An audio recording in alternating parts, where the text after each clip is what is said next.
خدائی کا دعویٰ کرتا تھا نا، تخت پہ بیٹھا ہوتا تھا، تو ایک دن حضرت جبریل آئے اس کے پاس انسانی شکل میں، تو کہنے لگے میں بڑی دور سے آیا ہوں تو ایک مسئلہ پوچھنا تھا۔ کہا پوچھو۔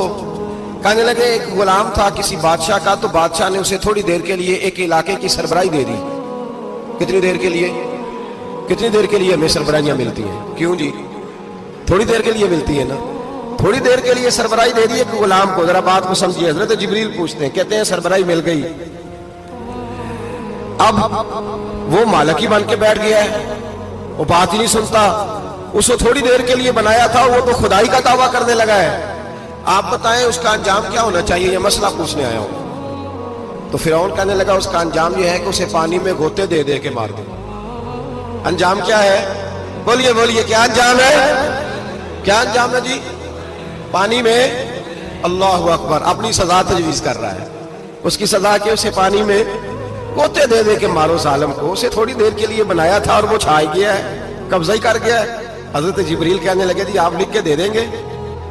کہنے لگا لاؤ لکھ دیتے ہیں۔ لکھوا لیا، جناب جبریل رکا لے کے تشریف لے گئے۔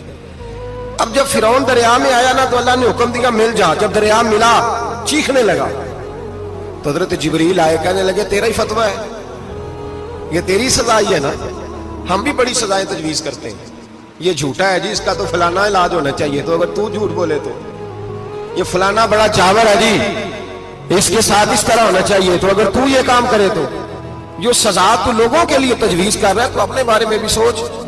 اب جب غوطے آئے نا، آخری وقت دیکھا وہ فرعون جو کہتا تھا میری مرضی سے دریا چلتا ہے، علامہ ساوی نے تفسیر ساوی میں لکھا ہے تڑپ کے رونے لگا۔ جب یہ مزاج ہے، ایک دفعہ اوپر آتا ہے آدمی جب دریا میں جاتا ہے، اوپر آیا تو چیخنے او میرے حواریو خدا کا واسطہ مجھے بچاؤ۔ کہنے لگے تو کہتا تھا میری مرضی سے چلتا ہے، بے بسی ہے، تڑپتا ہے، روتا ہے، روتا ہے، وارث شاہ مان کری نہ وارثہ دا، رب بے وارثہ کر کے ماردہ ہی تڑپ رہا ہے، چلا رہا ہے، کوئی مدد کو نہیں پہنچتا۔ اب جب آخری غوطہ آیا تو کہنے لگا آمنا میں رب موسیٰ و ہارون، میں موسیٰ کے رب کو بھی مان گیا، ہارون کے رب کو بھی۔ اللہ نے فرمایا نہیں، اب تیرا ماننا قابل قبول ہے، اس وقت ماننا تھا جب تجھے مہلت دی تھی، جب تو جوان تھا۔